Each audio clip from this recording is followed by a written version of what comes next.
What is TF2's weakest point? Barrier to entry? Nah. Random crits and bullet spread? Nope. The weapon unlock system? Right on the money. TF2's weapon unlock system has a bunch of problems, like being basically RNG having soft pay to win. There's also another problem with there being too little inventory slots, but I'll elaborate later. The point is, the system isn't that good, so we need a solution, but first, let's see why the system isn't all that good.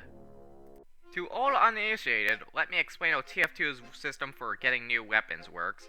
When you play the game, you will randomly unlock items, mainly weapons, but sometimes you will get hats, name tags, and other miscellaneous items, with the other items that aren't weapons being rare and only being for premium accounts. You can also get specific items by completing a certain number of class achievements. There's also another system that will be important later. You could also craft items, but that basically requires you to already have weapons. However, there's one more system. You can directly buy them for the Manco store. This is a problem for two reasons.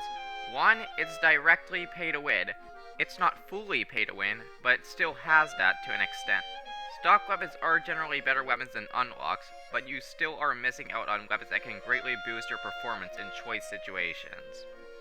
People have made the argument that you can get all the weapons easily through scrap.tf, and even I made that argument in the past, but it's still not good.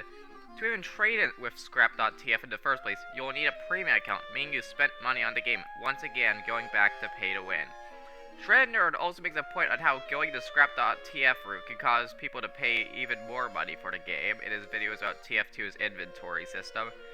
Here's a link to the video, as it elaborates a lot more on the flaws of the system, and he's a generally great YouTuber you should watch. But one thing he didn't mention is the inventory for free-to-plays being only 50 slots, meaning you can't even get all the weapons as a free player. So the system is bad. Now what do we do then? First, give free players 300 slots in the inventory, just like premium players. But this still doesn't solve how you can get the weapons. If only we had a better system, one that rewarded players directly, gave them a more specific item, and wasn't pay to win. Hang on a second. The Pyroland contracts, while rudimentary, are a potential blueprint for the future progression of TF2. These contracts give the player a test weapon and makes them have goals to do in order to level it up, and then when it's finished, you get the weapon. You keep going through the contracts to get more weapons, and that's it. Pretty simple, pretty effective, pretty fun. The problem with the Pyroland contracts is, it's too simple. You only get 5 weapons, 4 of which are being only for Pyro. So what can we do with this? Expand it. Here's my system. We had a new folder called Classes, which contains 9 different contract paths for the 9 classes. The contract challenges themselves would be similar to the Jungle Inferno contracts. Something else I want more of, by the way, with beginner contracts giving more beginner-friendly weapons like the Black Box and Flog, with the advanced giving more middle-of-the-road weapons like the Flying Guillotine and Crusader's Crossbow, and expert giving harder weapons like the Loose Cannon and Market Gardener. Also, it mixes general class challenges with specific weapon contracts, similar to, again, the Jungle Inferno contracts. Granted, this system is not perfect, as it can potentially funnel players into one specific playstyle, but a solution is to design challenges to expose players to various different ways to play the classes. What's that? You're still not satisfying? Well, I have another alternative to the current system, but instead of using a system from modern TF2, let's use one from the past. Let's make achievement weapons way cooler. TF2's achievement weapon system is kinda lame. You have to do way too many achievements for only 3 weapons per class. But what if there's a way to make it better? To do that, we have to look at another FPS game released in 2007, Halo 3. In Halo 3, you get different cosmetics through certain achievements. What if we applied that system to TF2? How do we do that? Well, everything is right in front of us.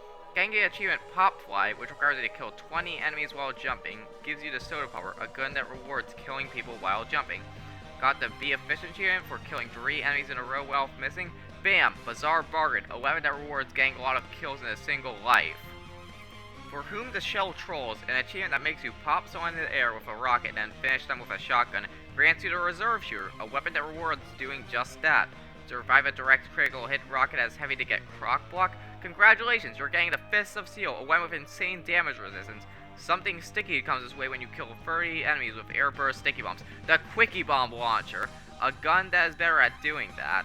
I could go on forever. There is so much potential for achievements that give weapons, and I just scratched the surface. Granted, not every achievement is perfect for us, but you can always add more. So overall, I made not one, but 2 great systems for weapon progression in TF2. So in the end, if I had to change TF2's progression system, I would make 3 main changes. 1. Increase the inventory for free-to-play players to 300 slots rather than 50. 2. Remove paying for weapons from the Manco store. 3. Add one of the two systems I propose to supplement the current systems. And for those who are wondering, why put so much time and effort into progression instead of something like, say, balance? Simple. Progression is a huge reason people play video games, as they're effectively doing the same thing over and over again on loop. If we make a better progression system, we can get more players into the game. You hear that, Valve? With better progression, you can get more players, which means more people to buy hats. It's a win-win situation for everyone.